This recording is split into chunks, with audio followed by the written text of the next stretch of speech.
दोस्तों, स्वागत है आपका एक बार फिर से हमारे चैनल अ वॉइस जंक्शन में। दोस्तों, मेरी शादी को 3 साल हो गए थे, लेकिन मैं अपने पति से खुश नहीं थी क्योंकि वह अपने काम के कारण ज्यादातर बाहर ही रहते थे। इसी बीच मेरे ऑफिस में एक लड़का रोहन जॉब करने के लिए आया। वह मुझे पहली नजर में ही पसंद आ गया और मेरी उससे दोस्ती हो गई। फिर एक दिन मैंने उसे अपने घर खाने पर बुलाया। मैं उस दिन घर पर अकेली थी। जब रोहन जाने लगा तो मैंने उसे अपनी बाहों में ले लिया। पहले तो वो घबरा गया, लेकिन फिर उसके बाद वो मेरे साथ।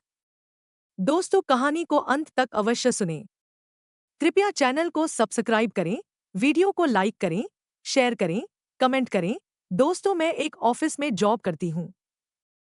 मेरी शादी 3 साल पहले राकेश से हुई थी। राकेश भी एक निजी कंपनी में जॉब करता था। घर में किसी चीज की कमी नहीं थी, लेकिन राकेश को कंपनी के काम से अक्सर बाहर रहना पड़ता था। यहाँ तक कि जब वह घर पर होता था, तब भी वह हमेशा मुझ पर ध्यान नहीं देता था। हालांकि मैं एक अच्छी पत्नी थी, लेकिन राकेश का बार-बार शहर से बाहर जाना मुझे पसंद नहीं था। मुझे राकेश का रवैया पसंद नहीं आया। मैं एक ऐसे पति का सपना लेकर आई थी जो मेरे आसपास घूमता रहे, लेकिन राकेश हमेशा अपने काम में व्यस्त रहता था। एक दिन मैं ऑफिस में काम कर रही थी, तभी मेरी नजर एक युवक पर पड़ी। वह एक लंबा, गोरा और हष्टपुष्ट शरीर वाला युवक था। जब मैंने उसे देखा तो देखती ही रह गई। शायद वह मेरे सपनों का लड़का था। वह एक राजकुमार की तरह था। वो मेरे ऑफिस में जॉब करने आया था। कुछ देर बाद हमारे मैनेजर ने पूरे स्टाफ को अपने केबिन में बुलाया और उस युवक से मिलवाया। उसका नाम रोहन था। मैनेजर ने मुझे रोहन से मिलवाया। ये है रोहन, हमारे ऑफिस का नया कर्मचारी। मैंने एक बार फिर रोहन को ऊपर से नीचे तक देखा और मुस्कुरा दिया। रोहन का ऑफिस में आना मेरी जिंदगी में भूचाल लाने जैसा था। मैं घर गई और रोहन के सपनों में खो गई। दिन में जो मुलाकात हुई थी, उसे भुला पाना मेरे वश में नहीं था। रोहन और मैं एक ही उम्र के थे। मैं सोच रही थी कि काश 3 साल पहले रोहन मेरी जिंदगी में आ गया होता। अगले दिन रोहन समय से पहले ऑफिस पहुंच गया। वह सोफे पर बैठा कुछ सोच रहा था। तभी मैंने अंदर कदम रखा। सामने रोहन को देखकर मैंने उससे पूछा कि आप कैसे हैं? इस शहर में आपका पहला दिन कैसा रहा? रोहन ने सहजता से जवाब दिया, मैं ठीक हूँ। पहला दिन अच्छा रहा। आप कैसे हैं? मैंने आश्चर्य से कहा, खुद ही देख लो। ठीक है। इसके बाद मैं रोहन के करीब आने की कोशिश करने लगी। धीरे धीरे रोहन भी खुलने लगा। हम दोनों ऑफिस में हंसते और बातें करते थे। हालांकि ऑफिस के दूसरे लोग हमारी बढ़ती दोस्ती से अंदर ही अंदर जलते थे और हमारी पीठ पीछे बातें करते थे। मेरे जन्मदिन पर रोहन ने मुझे एक अच्छा उपहार दिया और दोपहर के भोजन के लिए कैंटीन में ले गया। मुझे एक नया आकर्षण महसूस हो रहा था। समय पंख लगाकर उड़ता रहा। रोहन और मेरी दोस्ती गहरी होती गई। मेरी शादी राकेश से हुई है।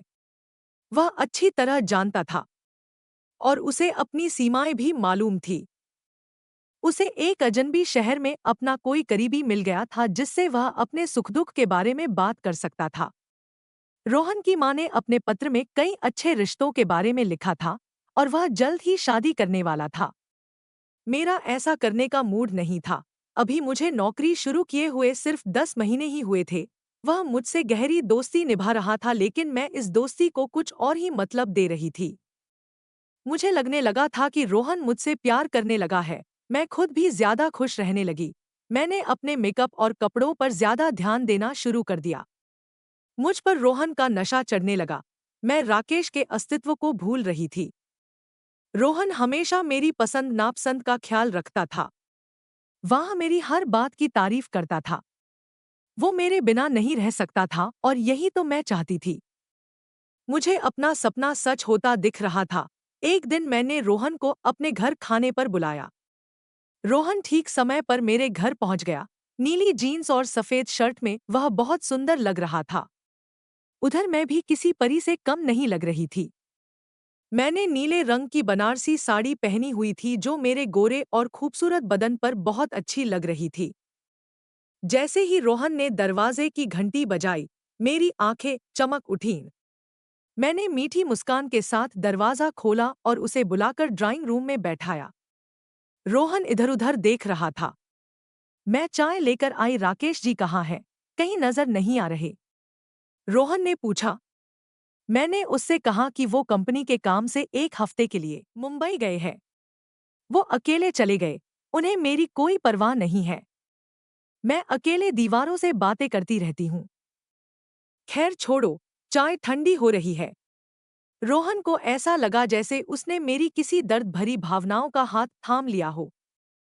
बातें करते करते चाय कब खत्म हो गई पता ही नहीं चला। मुझे लग रहा था कि रोहन ने आकर मेरा अकेलापन कुछ हद तक दूर कर दिया है। रोहन बहुत अच्छा है, लेकिन बाद में हंसता भी है और मुस्कुराता भी है, मेरा बहुत ख्याल रखता है। तभी रोहन ने मुझे टोकते हुए कहा, रानी तुम कहाँ खो गई हो?